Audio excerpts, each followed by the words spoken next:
Assim como você está, mesmo sentado, põe a mão sobre o seu coração.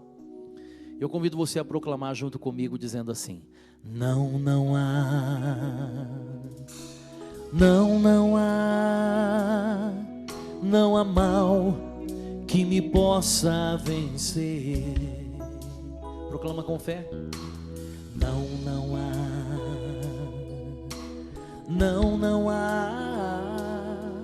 não há mal que me possa vencer,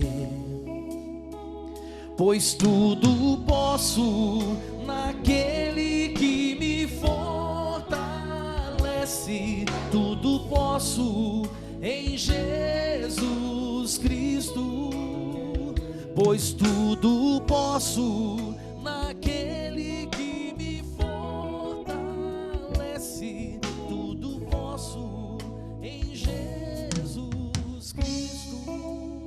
Diga: nenhum problema, nem meus pecados poderão superar o amor de Deus. Confie nisso, confie em cada palavra. Nenhum problema, nem meus pecados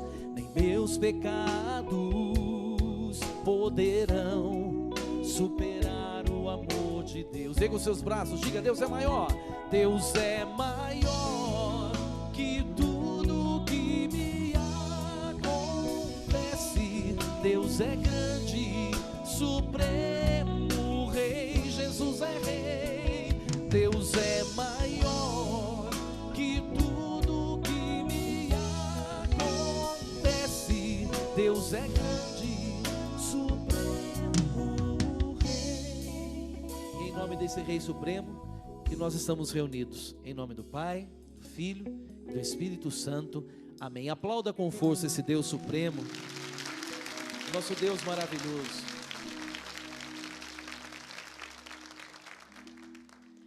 Eu queria, antes de entrar no nosso quarto passo, somente dizer que também tem um outro livro. Eu estou falando hoje do Vencendo Meus Medos, né?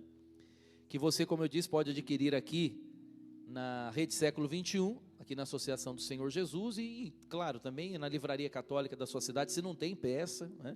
Falou: rapaz, você não tem o livro do Flavinho aí? Você pede lá para ele traz para você. É o livro que nós estamos trabalhando nessas pregações, né? Os 4 passos. Aliás, aqui são 17 capítulos. E esse livro tem 178 páginas. Ele nasceu de um versículo da Bíblia. 178 páginas escritas que nasceram de um versículo. Olha a força da palavra de Deus. Como a palavra de Deus é fecunda. E é um versículo que eu falei aqui, no primeiro passo, que é do livro de Jó, capítulo 3, versículo 25, que diz assim: o que eu mais temia aconteceu comigo, o que eu receava me atingiu. Eu fui fazer uma pregação e a partir desse versículo eu preparei um material para a pregação. Fiz a pregação, foi transmitida pela internet. A minha esposa, Ana, ela assistiu pela internet. Nesse dia ela não pôde ir no grupo de oração que eu estava pregando. E quando eu cheguei em casa, ela disse: olha, eu gostei muito da pregação, foi muito boa. E eu acho que você devia guardar esse material e depois trabalhar, porque realmente tem muita coisa aí. Deus quer mais disso daí. E queria mesmo, Ele queria esse livro que tem feito maravilhas na vida de muita gente. Esse livro tem sido instrumento de libertação para muita gente, para ser liberta dos seus medos, síndromes de pânicos e tantas coisas que derivam do medo, não é? Então está aqui, é o livro que a gente está trabalhando. Mas tem esse daqui também, que eu escrevi com a Ana, minha esposa. Um livro se chama O Segredo da Vida Conjugal. Também você encontra aqui na Associação do Senhor Jesus. É um livro que não é só para casais, não. É livro para casais, é um livro para casais de noivo, para casal de namorado, para quem ainda não está namorando. Se eu tivesse tido a graça de ter um livro desse na minha mão quando eu comecei a namorar, eu tinha feito menos besteira. Então, tá aqui, ó. Ajuda. Você quer começar a namorar? Antes de começar a namorar, pega o livro, dá uma lida. Você que já é casado 5, 10, 15, 20, 30, 40 anos, 50 anos, com certeza tem alguma coisa aqui que vai te ajudar. O livro é muito prático. Trata do cotidiano da vida do casal, né? E daqueles também que querem constituir família. Também tem disponível aqui O Segredo da Vida Conjugal. Bom, demos 3 passos, né? 3, foi 3, não foi? Ou foi menos? Não, 3, né? Ué. Primeiro, conhecer o mundo espiritual. E a primeira atitude, crer. O segundo passo, construir a ponte da fé. Lembra sempre lá da vanzinha no Japão, você nunca vai esquecer do segundo passo, né? Construir a ponte da fé. E qual a segunda atitude a partir desse segundo passo? Primeiro, crer. Segunda atitude, agir, né? Você vai construir, você vai ter que agir. O terceiro passo nós vemos agora há pouco.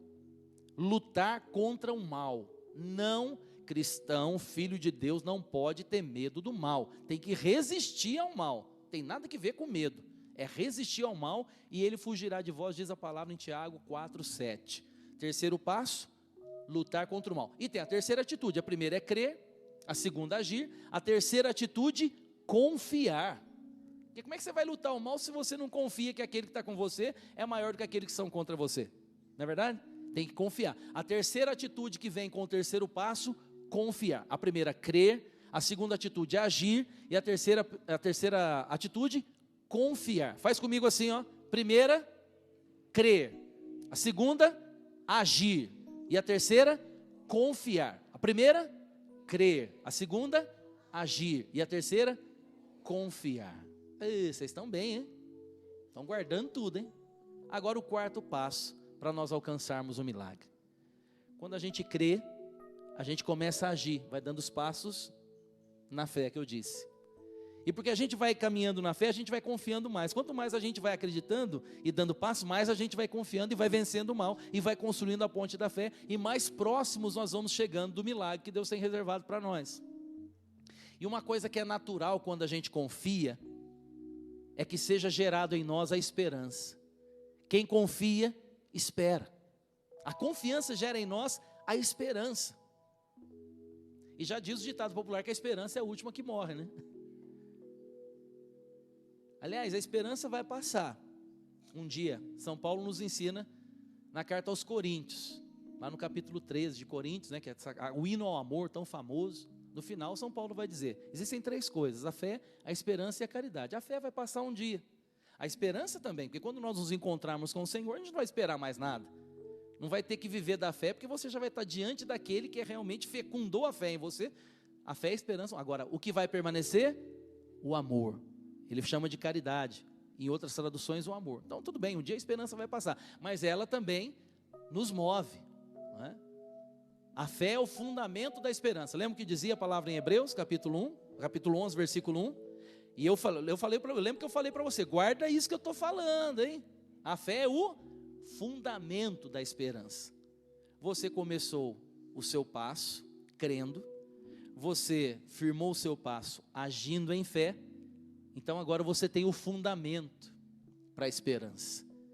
Depois de tudo isso, você vai dar o quarto passo.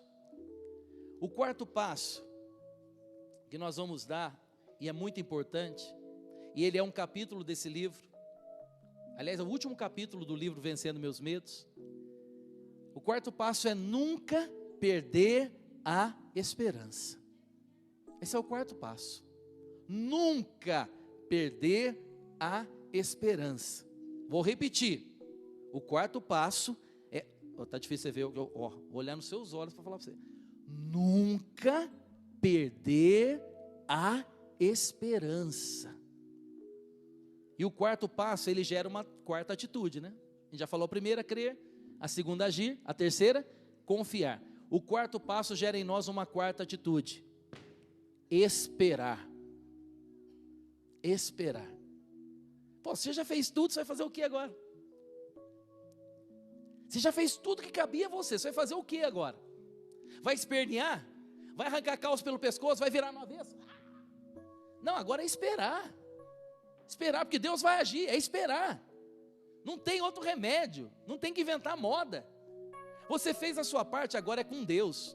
Nunca perca a esperança.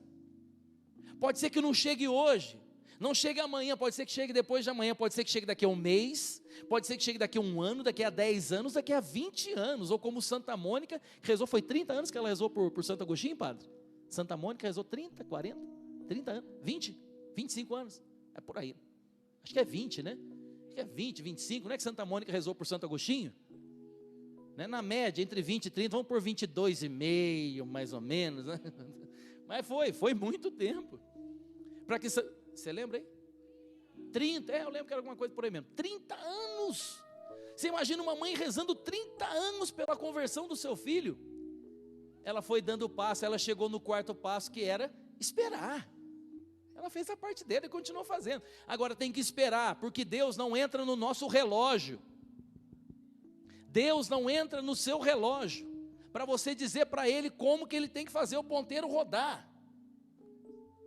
O relógio, o cronos, né? A palavra cronos vem do grego, quer dizer tempo. É um tempo humano, é um tempo que mede a nossa estada nessa terra. Por isso tem cronológico, né? De cronos, de tempo. Mas é o tempo humano. É o tempo que mede o momento em que você chega na terra até o momento em que você sai dela, ou volta para ela, né? É o tempo cronológico, é o nosso tempo de vida nessa terra. Deus, Ele não é adequado a esse tempo a nosso bel prazer. Eu quero fazer você entender isso, veja. Por que você vai ter que esperar? Porque Deus não vai se encaixar na sua conveniência de tempo, de espaço, de momento, entendeu? Não é assim que funciona a coisa. A matemática não é por aí, a mecânica não é essa. Deus, Ele é o Senhor do tempo. Vai dizer a palavra em Pedro que para Deus 1000 anos é como um dia é como 1000 anos. Então Deus vai falar, não, eu quero amanhã que a minha esposa esteja curada. Deus, tá bom, amanhã tá bom, mas é o amanhã dele, entendeu? É amanhã, tudo bem, você quer, beleza, mas é o amanhã dentro do Kairos, que é a outra medida de tempo, que é diferente da nossa. O Cronos é o tempo humano, mede a nossa estada nessa terra. O Kairos diz do tempo da graça, é o tempo de Deus, é o tempo de Deus que a gente não mede. Ele faz quando Ele quer, do jeito que Ele quer, e se Ele quiser. Agora, a gente não pode perder a esperança, porque se Deus prometeu, Ele vai cumprir. Deus não mente. Carta de São Paulo a Tito, capítulo 1, versículo 2, diz, Deus não mente. Então, se Ele prometeu para você, se Ele prometeu para mim, se Ele fez promessas aqui na palavra, Ele vai cumprir, mas é no tempo dEle, não é no meu tempo, não é no seu tempo, não é amanhã, mas pode ser. Não é hoje, mas pode ser. Ou pode ser hoje, você imaginando, mas não é. O negócio é meio louco, mas é assim mesmo. É no tempo de Deus. E nós temos que respeitar esse tempo, esperando. Se nós confiamos, nós esperamos. Agora, a esperança que eu estou falando aqui, padre, o senhor falou agora há pouco aqui dessa missão que Deus me confiou com o mandato de deputado federal. A gente tem que entender que existe uma diferença entre a esperança humana e a esperança bíblica. E eu vou dividir aqui para você entender. A esperança humana é depositada em pessoas. A gente espera, coloca a nossa confiança, a nossa esperança na seleção brasileira, por exemplo, né? Teve agora aí a Copa alguma coisa. Eu não sou muito chegado no futebol, então não sou muito ligado. Copa América, né? Copa América. A gente não tinha esperança que o Brasil ganhasse? Todo mundo espera. Você é brasileiro, você quer que seu time ganhe, né? Você coloca a sua confiança no Neymar e companhia limitada, coloca a sua esperança em homens, vai entendendo, a esperança humana. Você colocou esperança na seleção brasileira, você coloca esperança num político, você coloca esperança no seu patrão, no seu gerente, no seu esposo, na sua esposa, no seu filho, na sua filha. É a esperança humana que a gente deposita nas pessoas, a gente confia, a gente deposita a esperança. Agora, a esperança depositada em homens, em pessoas, ela é falha. Por quê? Porque é lógico, você está depositando a sua esperança em pessoas que são falhas, que são humanas. Então, hoje, amanhã ou depois, pode ser que uma hora você se decepcione, porque é natural da natureza humana, é natural da natureza humana, que a gente se decepcione hora ou outra com quem a gente ama, com quem a gente depositou a confiança. Você depositou sua confiança no seu esposo por 40 anos, e o maridão, ó, firme e forte, com 40 anos e 6 meses ele deu um vacilo. Não é? Você botou sua confiança na sua filha com aquele namorado. Você não ia muito com a lata dele, não. Chegou com uns pregos enfiados no nariz, umas rodelas na língua, outras rodelas enfiadas na orelha, esse negócio todo, umas tatuagens meio loucas, uns dragão, uns cavalos com chifre, que negócio todo. Você fala, eu não estou gostando muito desse moleque, não. Mas a menina gostou, fazer o quê? Como é que você faz? Não, você que tem que apaixonar ela, né? Fazer o quê? Você tem que aguentar. Mas você botou confiança que o negócio ia certo. Ou então era um menininho até carinha boa, que negócio todo, não tinha nada. Menininho da igreja. Você botou sua confiança, sua esperança.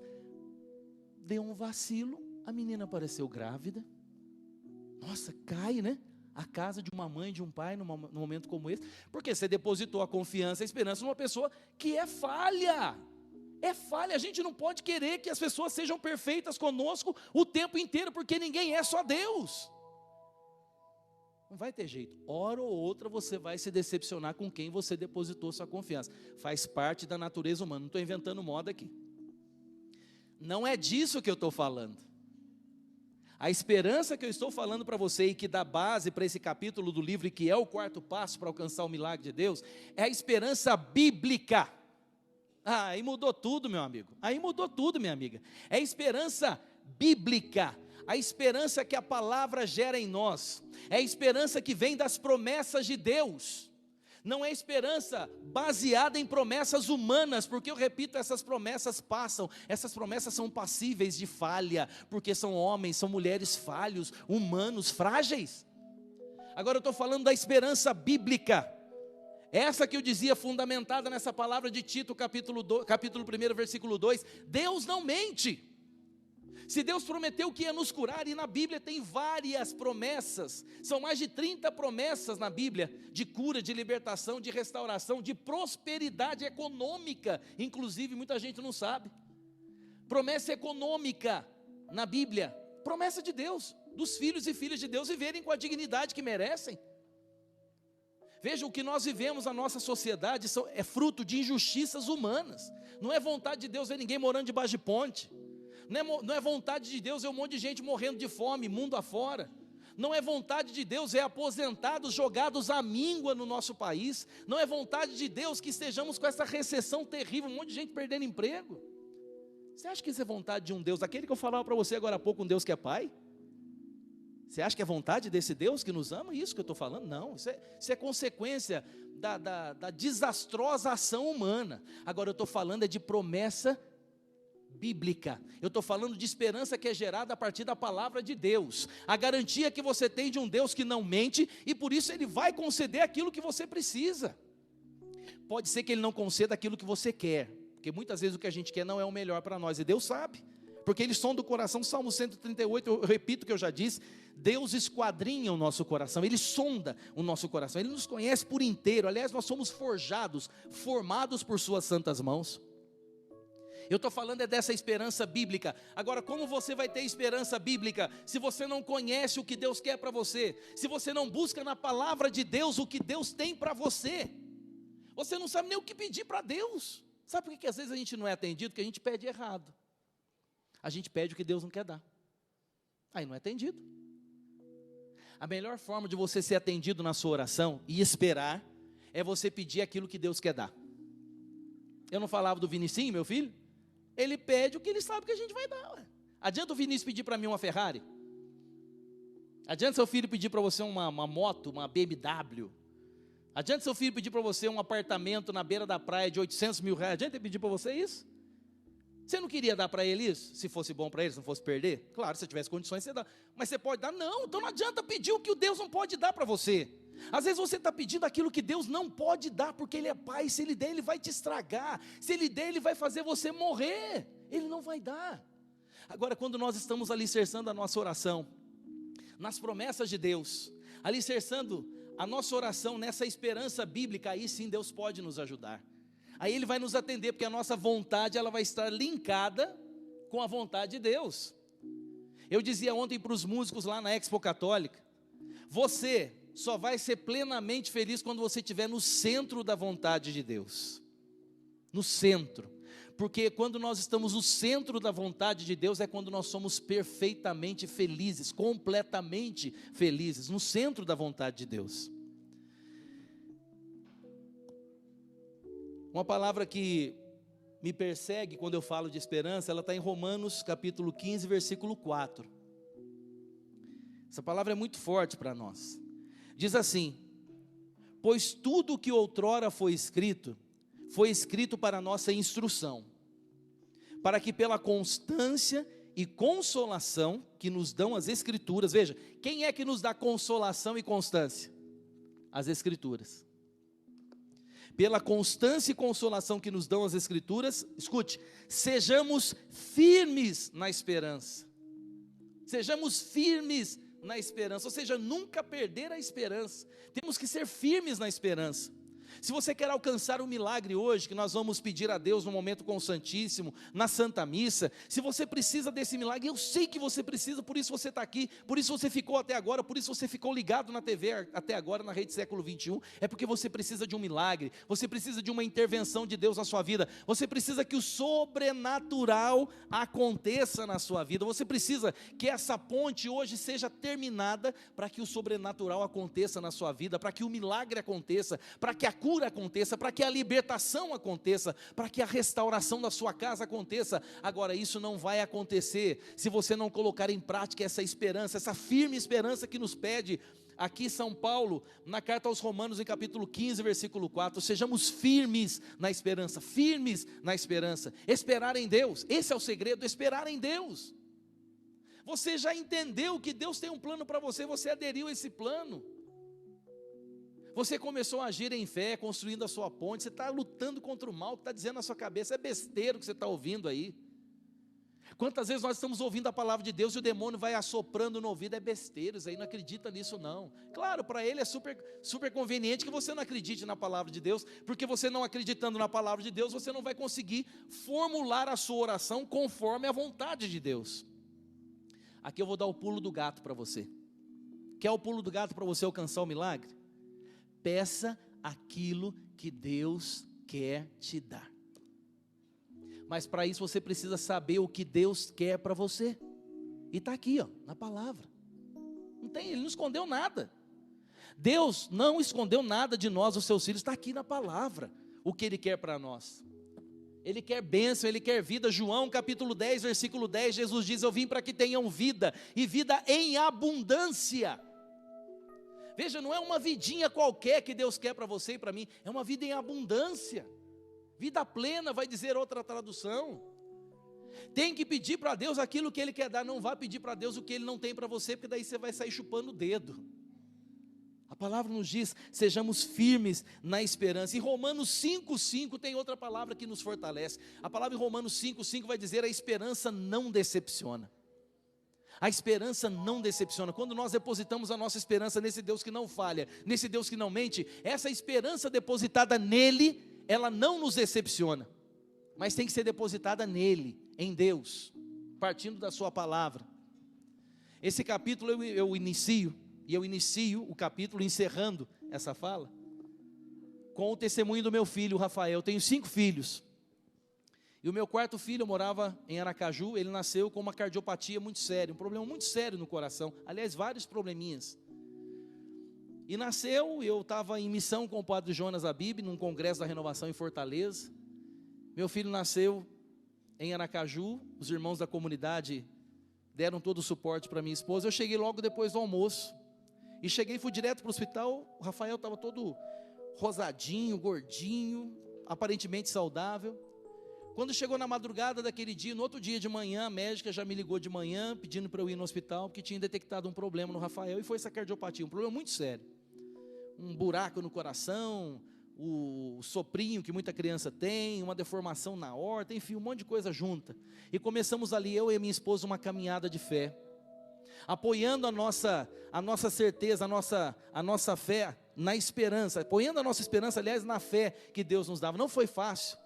O Rafael começou a perder peso rapidinho, começou a ficar magrinho, próprio de uma criança cardiopata, porque o coração ele trabalha demais e não consegue, e vai sugando todas as energias do corpo. O Rafael foi ficando muito magrinho, muito fragilizado, muito fraco, e começamos com exames e muitos remédios pesados, e nós confiando e rezando, e padres amigos rezando. Nós vínhamos para retiros aqui em São Paulo, em Cachoeira Paulista, e os irmãos da comunidade rezando, muita gente rezando. Até que um dia o padre Jonas colocou a mão no coração do Rafael, quase pegava o coração dele assim, de tão magrinho que o Rafael estava. E rezando por ele, ele disse: Flavinho e Ana, fiquem tranquilos, Deus já curou o coração do Rafael. Só que a gente olhava para o nosso filho, estava naquele estado, né? Ele dizia: fiquem tranquilos, porque Deus já curou o coração do Rafael. Só que ele vai ter que refazer todo o coração do Rafael. Mas Deus já curou, fiquem tranquilos. Claro, em fé a gente acolheu aquela palavra. a palavra de um profeta. Mas humanamente a gente olhava e via o Rafael doente, cada vez mais magro. Os remédios parece que já não faziam efeitos. Começamos então os exames pré-operatórios para vir para São Paulo para operar. E já nos primeiros exames, a médica já detectou alguma coisa diferente. Nesse dia ela fez o exame, entregou o Rafael para a gente, falou: volta amanhã, por favor. A gente não entendeu nada e saímos de lá mais preocupados ainda. No outro dia, quando nós voltamos com o Rafael, ela já pegou, normalmente ela sedava o Rafael para fazer o exame, ele era muito pequenininho. Mas nesse dia não, ela deu um pirulito para o Rafael, o sedativo foi um pirulito. Ele foi chupando o pirulito, passava no cabelo da médica, na cara da médica, o pirulito. Falei que foi aquela meleca. Terminou o exame, ela nos entregou o Rafael, e aí ela contou o que tinha acontecido. Falou: olha, até ontem nós estávamos certos para a cirurgia, todos aqueles problemas que eu dizia que eram de intervenção cirúrgica. Hoje eu tenho que dizer para vocês, nós vamos já cancelar a cirurgia, porque o problema maior, que era o buraco no coração, que ia aumentando a pressão sanguínea, que ia para o pulmão, esse buraco está fechando. Ela falou: eu não estou entendendo, mas está fechando. O outro problema, não sei o que, está fazendo isso. Ela foi explicando tudo, falou: olha, na verdade já vamos mudar, não vamos precisar fazer a cirurgia, vou tirar um remédio, vocês voltam daqui uma semana. Já saímos dali louvando a Deus, né? A vitória já estava vindo, Deus já estava honrando a nossa fé. Saímos, tiramos o primeiro remédio, o Rafael reagiu bem, voltamos 15 dias, ela olhou, olha, melhorou, ganhou um pouquinho de peso, tá, vamos tirar o outro remédio, mais 15 dias e vitória vindo, e nós resistindo ao mal, que a gente olhava, ele ainda estava meio fragilizado, e vamos para frente, e fomos de novo. Ela olhou e falou: olha, vou tirar os outros remédios, e a partir de agora, vida normal.